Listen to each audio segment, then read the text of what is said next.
Family Youth Ministry and you. We talked about and have talked about for a long time 3 biblical concepts that need to be in the congregation. We have those. Do you remember what those are? Silence. So we don't remember what those are. Those are, the church is a family. Do you remember? Yes. The church labors together. We do that. The church helps prepare youth. We talked about what family youth ministry is. We talked about it, those 3 models that it's not. We kind of summed it up by Ephesians 4, 15 and 16, each part providing, each joint providing the measured part. And so every one of us being involved in what youth ministry is. We talked about challenges. What are the challenges to youth and family ministry? We talked about that sometimes we can be a challenge if we're not doing our part. If every joint has a measured part they're doing, we ourselves can be a challenge if we're not doing our measured part. We talked about Satan, and we had a test to see if y'all knew who somebody was. We talked about understanding the reason for change. We talked about understanding who the youth are. They are youth, obviously. Do y'all know who you are? Okay. We talked about youth, who they are. We are ministering not so much, or not just for our youth, but preparing for future generations as well, that they are to be working and labor together with us, that our expectations for youth are higher than just attendance. And so we expect them to be examples. We talked about challenges at PBL. We talked about the challenges of spiritual discipline, about relationships, and about concept of self as a challenge that was mentioned here at Palm Beach Lakes. So the question is, how are we going to address these challenges? We talked about that we're not going to just do a New Year's resolution kind of addressing these things. And by that I mean we're not just going to get excited for a couple weeks and go out and buy that new suit or Under Armour stuff that makes you exercise better and lose more weight and use it for a couple months and then stop. We're not going to do that, okay? What we have to do in order for this kind of change to take place, we need to change culture. And that's what we're going to deal with today, changing culture. The changing of culture is a paradigm shift, is what they say in the business world. Have y'all heard that before, paradigm shift? That's a fun word, right? It's fun. I like saying it paradigm. It's more fun that way. It helps me know how to spell it too, because I can't spell. So what is culture? Guys, I'm opening this up to you. What is culture? If I said culture, definition, what would you say? Traditions? Fiddler on the Roof, right? What else? Specific behaviors. Yeah, specific behaviors of a group are part of cultures. Anything else? A way of life. Values are part of that. Examples. Excellent.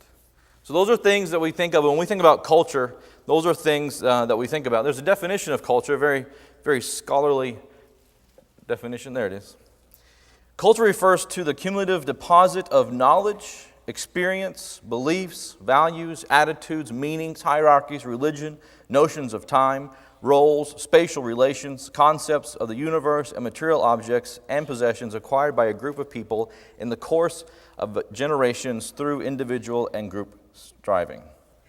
That is the Spock, Star Wars, not Dr. Spock, Star Trek rather, sorry. One long sentence, yes, that's a Pauline sentence, All right, that's culture. That's from some information from Texas A&M University professor on culture. But if we look at a few of these things, I like to, if we're going to put a big biblical perspective on this, instead of saying courses of generation through individual and group striving, I think through divine revelation would be a better explanation, right? If we put that spin on it, and we start looking at some of these things, notions of time, roles, spatial relations, concepts of the universe, material objects, possessions acquired. If we put that spin on it, that's what we're going for. And when we talk about spatial relations, what are we talking about? What are we talking about when we talk about spatial relations? For example, just culture. Can I use you as an example? Can you stand up and... All you have to do is stand there, I promise. All right. Can you stand like right here? No, I'm sorry, I wasn't very specific, was I? Can you stand right here? How you doing? This is like how we normally talk, right? Yeah. Like right here. But if I got right here and we talked, That's too close. that's a little awkward, isn't it? That's like, get away from me. Oh, you can sit down, that's all I had to do. That's awkward. That's spatial relation, guys. You know, when we talk about culture, there are cultures that will talk like that, and that's fine. You know, they get right up close, face to face like that. Thank you very much. I appreciate that. And, you know, but for others, that's awkward. And so in Paraguay, they talk a little closer. You know, their spatial bubble is a little closer. And so people were talking to me, and I kept backing up. You know, and what do? They keep going forward. And pretty soon, where am I? I have nowhere to go, right? I got on a subway one time in Chile. It was rush hour, and I'm getting on the subway in the capital city of Chile. And man, it was insane. It's worse than, you know, going to a concert or something like that and pushing in at the gates. You get on the subway and you literally like this pushed in on people, you know, and it's way awkward, you know, because you're touching people that you don't know, right? You don't sit that close to family. I mean, it's that kind of thing, right? And it's silent. Because generally it's awkward for everybody, right? And everybody's silent, and I'm holding on. And this Paraguayan that was with me, he was like from a row over there away from me. And so I'm holding on like this, and it's dead silent, right? And so I say in Spanish, "Hey, Luis, it's a good thing I showered today, right?" Silence. Rough crowd. Nobody said anything. But that's spatial relationship, and that's culturally defined, right? Those are things that are culturally defined, and that depends on the group and where you're working with. And when we talk about things concerning divine revelation, we're talking about God things, defining things in God ways, all right? And that's when we start working at the spiritual aspect of this. Let's look at what culture is, look at it as a picture. Culture primarily starts with values. Values. And we think of, what do we think of when we think of values? Things that are important to us. What else? Morals, good and bad, right and wrong. Those are values. Those are things, and when we think about values, we think about those things, those core concepts that define who we are as far as things that are important to us. All right, the next ring of a culture are rituals. What are some rituals? What are some rituals? You know, when we think about culture, guys, we're not thinking about so much just the church, but you know, every family has a culture. Every family has a way they do things that work for them. You know, you go to a family's house and you have dinner with the family and they prepare this meal for you. At the end of the meal, to stack or not to stack the plates. Family culture, right? Family culture. Do I help or am I going to get reprimanded for helping in the kitchen? You know, culture. That's a family culture. And so what are some rituals that one might have? Birthdays. Is that a ritual? Holiday celebrations. Sorry. Christmas. Meals. Meals can be a ritual, very much so. Bedtimes. Yes, they can be a ritual, can't they? Yeah. So basically, rituals are collective activities considered as socially essential. Socially essential. Ways of greeting also can be a ritual. How we respect one another. The next ring are heroes. And heroes are people who are, in a culture, they're real or sometimes fictional, but they are people who possess characteristics that are highly prized in a culture. Heroes are important to a culture. You know, when during the World War II, when they're trying to sell bonds and what did they do with World War II soldiers? Do you remember, guys, that were here?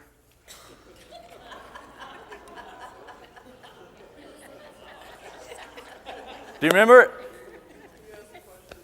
Okay, let's do it differently. What did we do with our soldiers that had done great things in order to sell bonds? They toured. They became heroes for the United States, for the cause, right? That's right, actors. Mickey Rooney, some others. There were others. I forget. Jimmy Stewart? Ted Williams. All right, now we're getting to the point I don't know who you're talking about, but heroes. And every generation has them. Every generation has heroes. Who are the heroes of this generation? Culturally, American culture. Who are the heroes of this generation? Sports.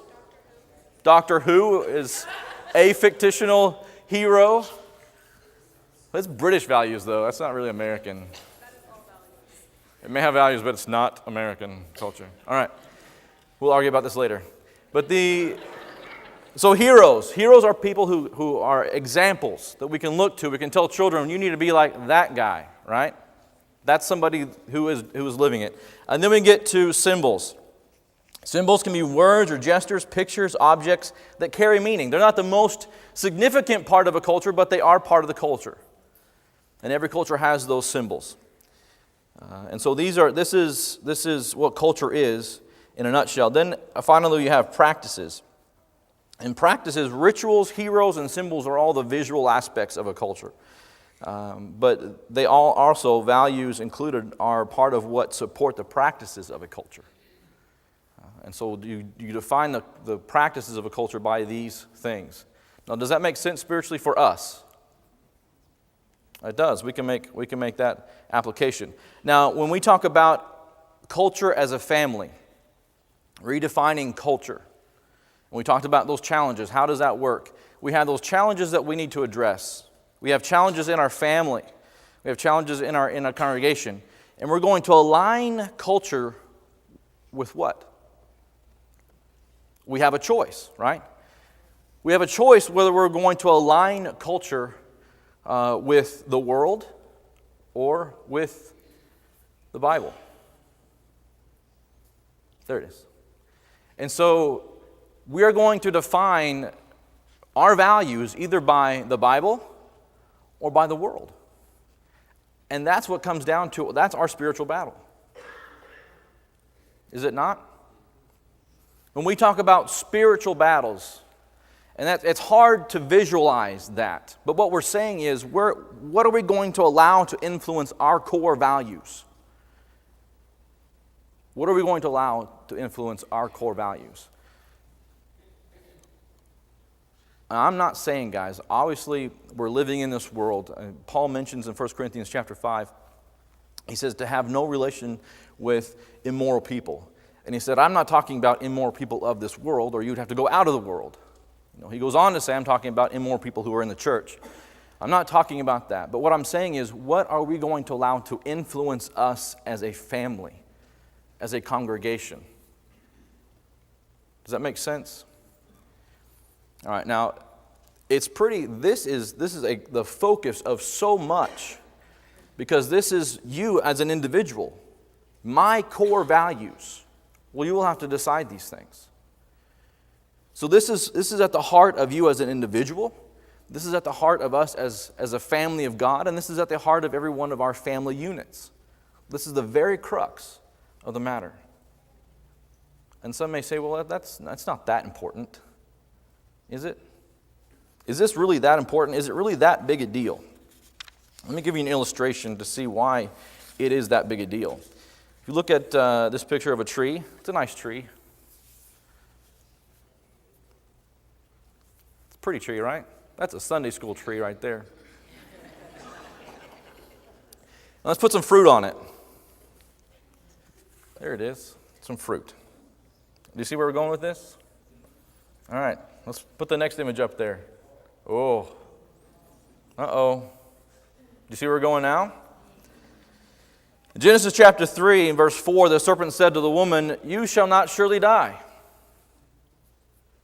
The woman had a culture. Eve had rules. Eve had values.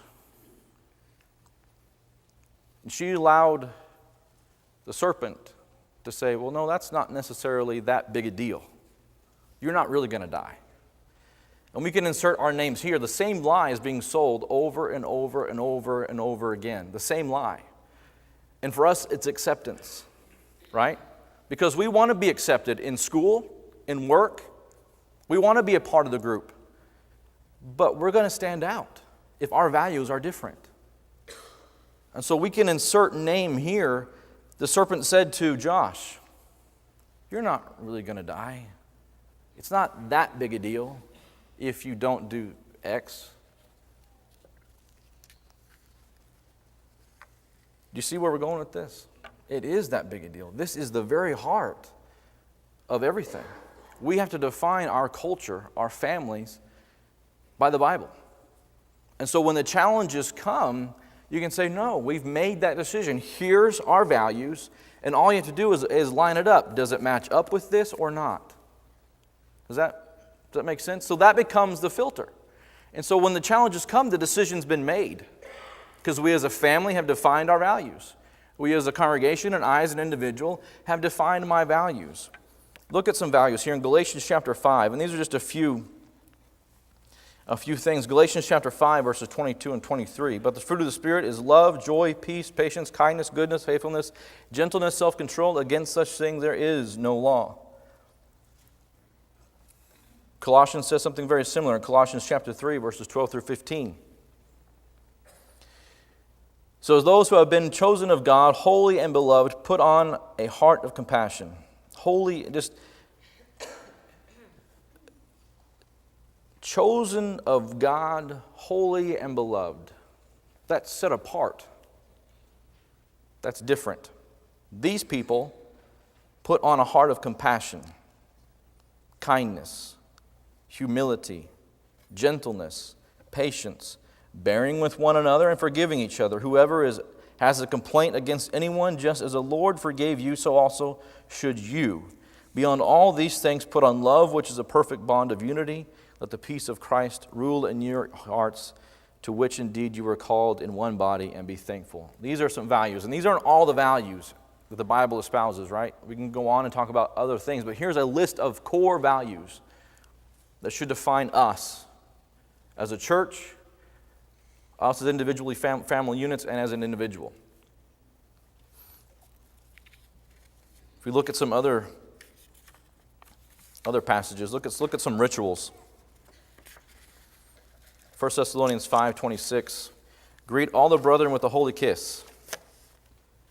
Is that a ritual we do? We hug, right?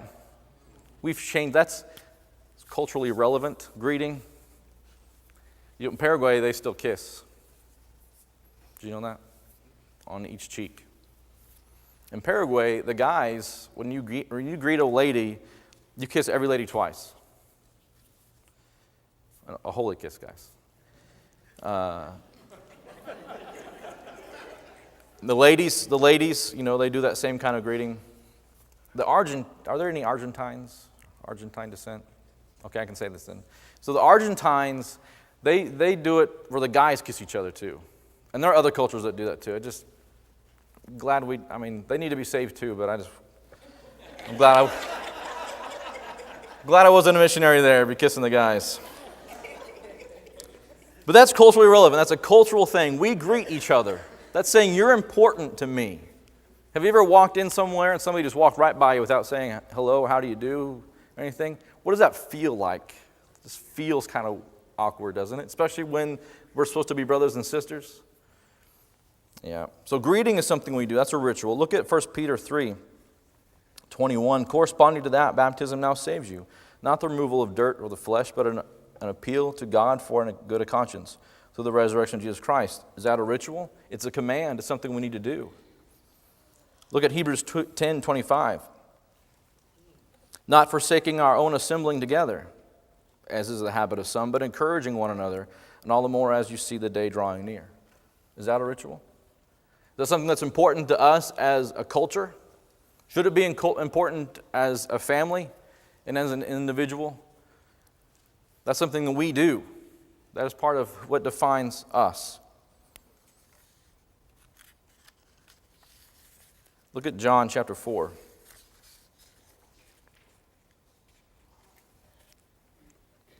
John chapter 4, 23 through 24. But an hour is coming and now is when the true worshipers will worship the Father in spirit and in truth.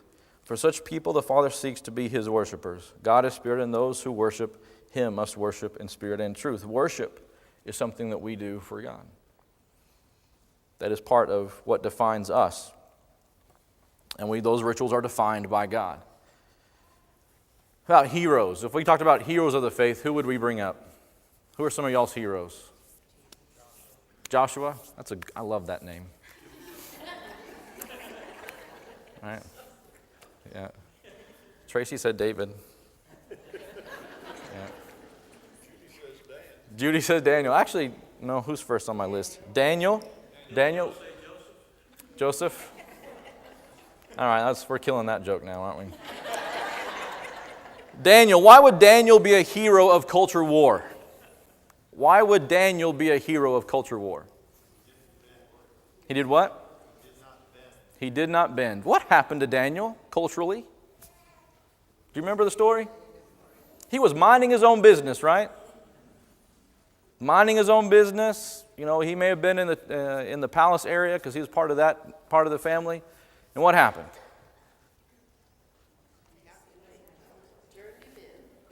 What happened? They got taken, remember? Got taken into captivity. What changed for Daniel? Everything. Did his name change? Yeah, that changed. Is name important as an identity? Yeah, name's important. Did his language change? The people he hung out with change? The food he ate? They tried to change that, didn't he? He said no. What else changed? Yeah. Remember who was taking care of Daniel? The keeper of the eunuchs. What else changed for Daniel? You don't have to say it, but you know what I'm saying. He was a eunuch. Identity issues. Do you see what I'm saying? Everything that could possibly change for an individual, could identify an individual, changed for Daniel. But remember what happened with Daniel. What could they not take away from Daniel? Through the whole book, what could they not take away from him? His belief. They could not take away his God. His values. His core values, they could not take away from him. If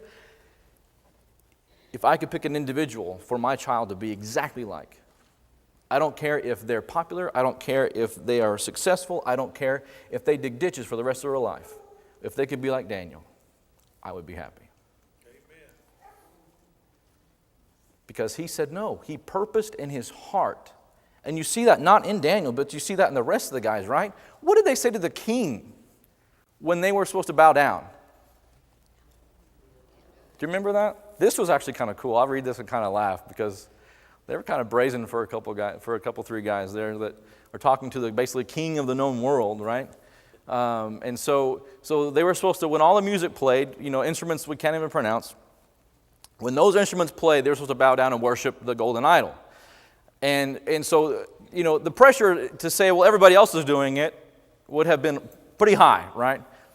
But I see this picture of these guys just kind of standing around, the music plays and everybody else bows down and they're kind of going like this. This is time to just kind of relax right now while they're doing that, right? And they get told on, and the king said, well, I'll let you do it. I'll let you, do it here in front of me. And they said no. And they even said, we're not careful to answer you, O king, in this matter. Whoa. They didn't care. We are not careful. Our God will or is able to save us, but even if he doesn't, we're not going to bow down. Culture war. Our youth are fighting those battles in school. You may be fighting those battles in work. We're fighting those battles at home. Home is front line for culture war. Your front door is a filter for what culture you want in or out of your home. That's front line. David was a good man. He had his faults, but he repented. Christ, you've heard it said, but I say unto you, culture war. Paul, be not conformed to this world, but be transformed by the renewing of your mind, Romans 12. Culture war. These are heroes of the faith, icons of the core values that we espouse. Do we have those today? Jerry and Shirley Hopkins, heroes. How long have they been fighting battles? Johnny and Betty Davis, Bill and Inell Ingram, Dan and Judy Jenkins. Are these heroes? Can we go to them and say, how did you fight this battle? And this isn't just to lift them up and say how great they are, and they are awesome people, but there are other heroes who have fought battles here that we may never know about, but are still faithful. And we as a family can use them and go to them and say, how do you do this? What do I need to do? And those people can be mentoring us. Who teaches a soldier but a soldier who's been there? That's the concept. So that's how we get plugged in and help each other fight these wars. We don't stand back and say, man, if they just did this, that'd change their life. We'll tell them. And be ready to listen. That's hard sometimes, though, too, right? To be ready to listen. But we need to understand where it's coming from. If we are all have these values, that we're doing these things not for the glory of any one person, but to help each other and edify one another, providing that part, it makes all the more sense. Look at some symbols. In Exodus chapter 12, I have some examples of some symbols. In Exodus 12, and when your verses 26 through 27, and when your children say to you, what does this rite mean to you? And you shall say, it is a Passover sacrifice to the Lord who passed over the houses of the sons of Israel in Egypt. Here's a symbol. The Passover was a symbol. Look in Joshua chapter 4, verses 6 through 7. Let this be a sign among you, so that when your children ask later, saying, what do these stones mean to you? Then you shall say to them, because the waters of the Jordan were cut off before the ark. I mean, they couldn't cross the river. They couldn't cross the river. Cut off the covenant of the Lord. When it crossed the Jordan, the waters of the Jordan were cut off. When the priest stepped foot into the waters parted. And when it crossed the Jordan, the waters of the Jordan were cut off. So these stones shall become a memorial to the sons of Israel forever. Those are symbols. Those stones were a symbol. The Passover was a symbol of things that are important. Look in 1 Corinthians chapter 11. Verses 24 and 25. And when he had given thanks, he broke it and said, this is my body, which is for you. Do this in remembrance of me. This is a symbol. All right. So we are committed to changing culture. And we're going to do this. But there's some things we need to understand about this process. Have you ever heard of culture shock? Yep. Culture shock. Everybody has gone through a culture change. Everybody in here has gone through a culture change. If you've moved, if you've gone to a new school, if you've gone to a new workplace, there are those little nuances of a place where you have to you're feeling comfortable. You're excited to be there, but you feel a little bit uncomfortable until you realize just how things go. And then you might go into some challenges while you're there and accepting what's happening, and then you're in. Okay, you're in the groove again. But when you change values, when you change core concepts. Karen and I went through this culture shock process the first time when we moved to Florida, actually. We didn't realize that until we actually started studying culture change and culture shock. We're like, wow, we went through that when we moved to Florida. But at the first stage is the honeymoon stage. What is honeymoon stage? What does that mean? It's the beginning. Everything's, wow, this is so awesome. Why this will be fun forever, right? Not in that voice maybe, but in that concept, you know. Nothing could ever go wrong, right? Honeymoon when you're married. Anyway, we'll go on to something else. Culture shock. Works for marriages too. Culture shock. When it gets to the point where it's just not fun anymore and it's work, right? There's high level of stress, anxieties. It's not like what you thought it was going to be. And when you go into a new culture, the first part is like, wow, this is neat. and you're just in this kind of, Disneyland kind of mode. You're just taking it all in. And then when you get there, it's like, this is so different. You can last for a couple of weeks, but then your patience is gone. Anxiety is high. And it's difficult. And that's when it struggles. And that's when when we tried to make a change in something, that's when we go back. That's when we turn around and go back. Typically, when you've made New Year's resolutions, I'm going to change this, it's at that moment where you say, well, you've hung those clothes up, those Under Armour garments, you've hung those up, and I'm not going to touch them again. Because it gets difficult. But you got to push through. You got to push through. So when you, as a parent, as a family group, you say, we're going to make, and I would suggest you do this. I would suggest you sit down with your family and say, we're going to change the things that don't align with the culture of the Bible. And you may know what those things are. Or you may need to sit down as a family and say, what do we have? What's going on in our family that doesn't match? Do you understand what I'm saying? And take stock and evaluate and say, we want these values to be our values. What do we need to get rid of, or what do we need to add to make that happen? And we as a family are going to do this. And we're going to push through when it gets difficult. When your friends start calling and saying, why aren't you coming out and doing this anymore? That's a battle line. You better win it. That's a battle line. We're going to make these changes. It's going to be difficult. You're going to go through culture shock. It's going to be frustrating at times. Why can't they just do it this way? You go through that, I went through this stage, well, why can't they just do everything the right way? As though I know the best way of doing things, right? But after that point, you start to get adjusted. There's an adjustment stage where things are getting a little better. You're understanding, you're learning new habits, forming new ways of thinking, forming new ways of doing things, new verbiage, new vocabulary start coming out of your mouth that you didn't know were there before. It's through change, slow change. This is not flipping a switch. Are we getting this picture? This is not something we do every day. And you're going to be fighting a few battles along the way. But once you get there, you get to where you're adjusted to this new culture. What you have defined, or what the Bible defines as the core values for a family. As an individual, you may need to do this. There may be core values that you have, habits you have that are not lining up with the core values of the Bible. As a family or as a congregation, there may be some things that we need to change.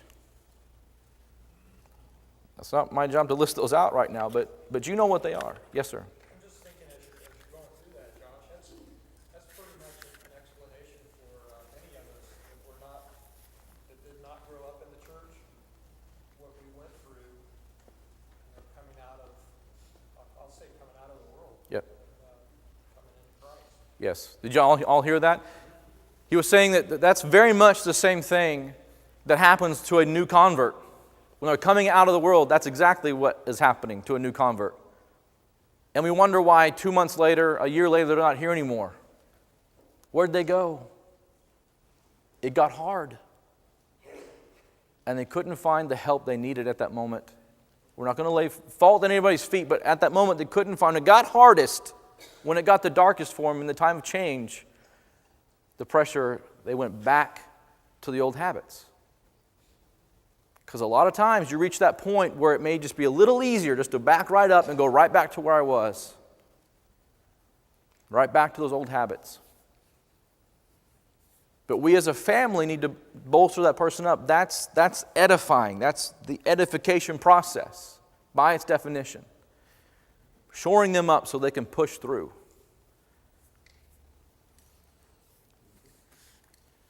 Let's look at a few passages in 2 Corinthians chapter 5. 2 Corinthians chapter 5, verse 17. Therefore, if anyone is in Christ, he is a new creature. The old things passed away. Behold, all things have become new. Behold, new things. I've got a New American Standard up there and I have it memorized in another version. But that's the concept there. Old things are becoming new. There's a change. There's a process for us. Look in Colossians chapter 3. Colossians 3, 10, 11, to put on the new self who is being renewed to a true knowledge. Again, we're changing the source of that knowledge. The world says, here's the knowledge, here's what you need to know, right? True knowledge. To a true knowledge according to the image of the one who created him. Where's our example? Who's our hero? A renewal in which there is no distinction between Greek and Jew, circumcised and uncircumcised, barbarian, Scythian, slave, free man, but Christ is all and in all. There is no cultural barrier in Christ. Are we seeing that? Do you know how difficult it would have been to have those culture groups in a congregation? It's difficult when we're all from the same culture sometimes. But when you have people coming from... So these are polarized cultural differences. The only thing that can bring them together would be the principles that Christ has written down, God has written down for us. There have been battles fought over less, right? So we as a congregation need to come together. What is the end result? What are we striving for? Hebrews chapter 11, I love this chapter. What's Hebrews chapter 11 known for? Faith, right? And we look at these people. Here are people, if you want another list of people that changed culture, that said no, here's another list. Faith plus verb. And here's people who made a decision about their values, what they were going to hold on to. Here's another list of heroes. But he says in verses 13 through 16, all these died in faith without receiving the promises. And they were talking about some promises that were to come. But having seen them and having welcomed them from a distance, they knew they were coming. They knew they were coming.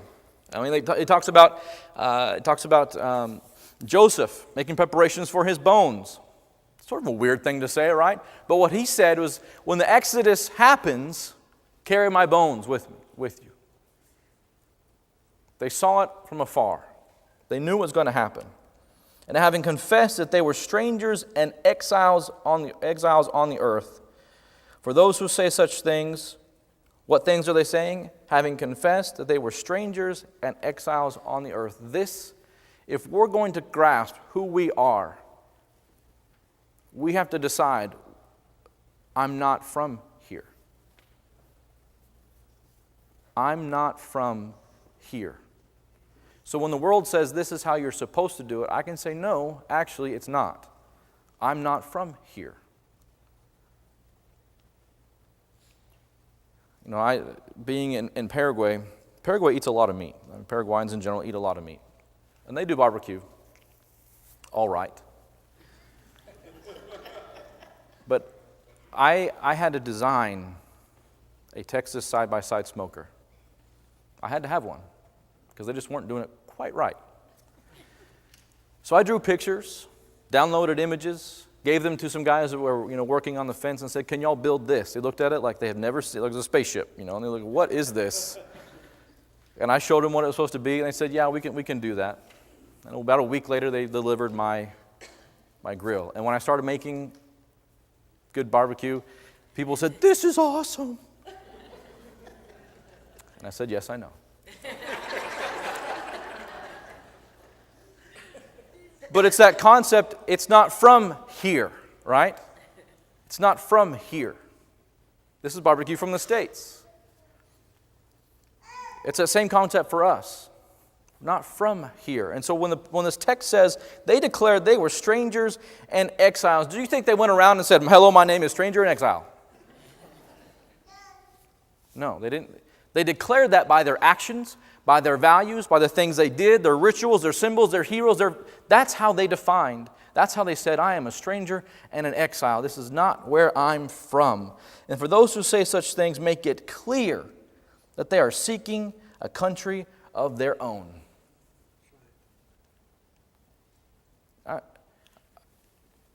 Anyway. In the end, it doesn't matter if we're Americans, Paraguayans, or any other culture. They could take all that away from me. I'm not from here. That's what Daniel said. I'm not from here. Now, of course, they can make it more difficult for me to worship my God, obviously. They could make it more difficult.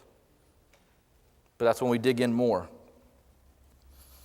And indeed, if they had been thinking of that country and talking about a physical country for which they went out, they would have opportunity to return. Saying if they had been thinking about a physical place, they could have gone back, is what this verse is saying. But as it is, they desired a better country, that is, a heavenly one. Therefore, God is not ashamed to be called their God, for He has prepared a city for them. That's end game. I want to change my culture for my family to go to the place that God has prepared for me and my family, if our values are where they're supposed to be. That's end game. You know, we don't say these things, we don't preach these things, we're saying what the Bible says, and it's not popular because the world wants to do what the world wants to do. But has being godly ever been popular? Never. It never has.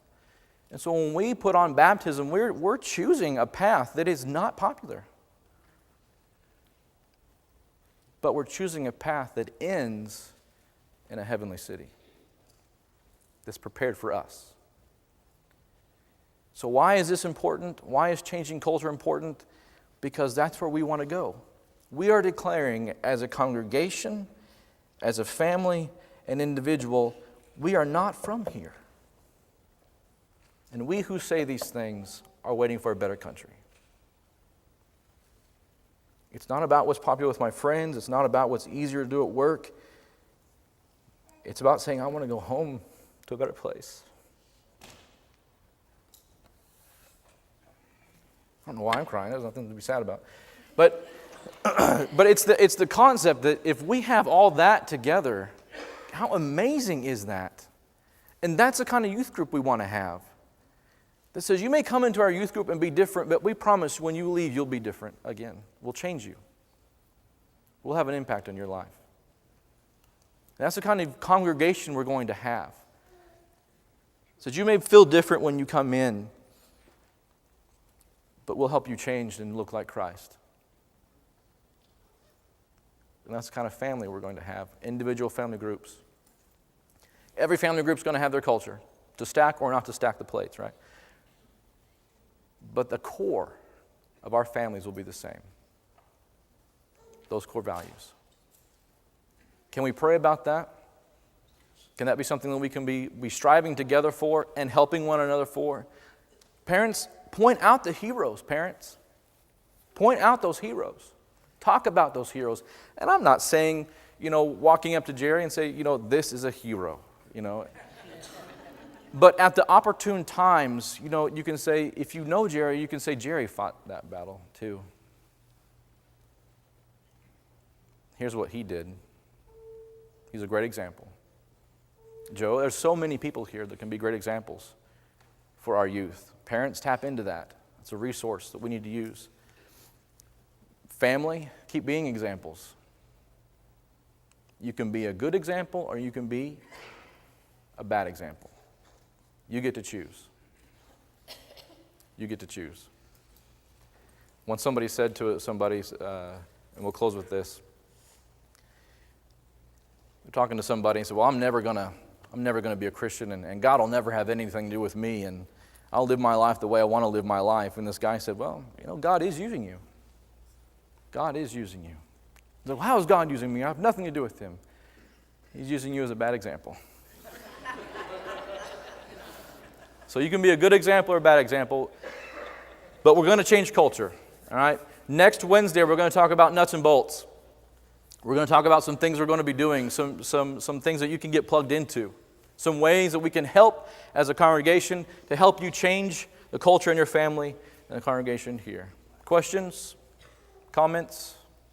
Shout-outs? All right. Be praying, please, about this and about the things that are to come. Thank you for being here.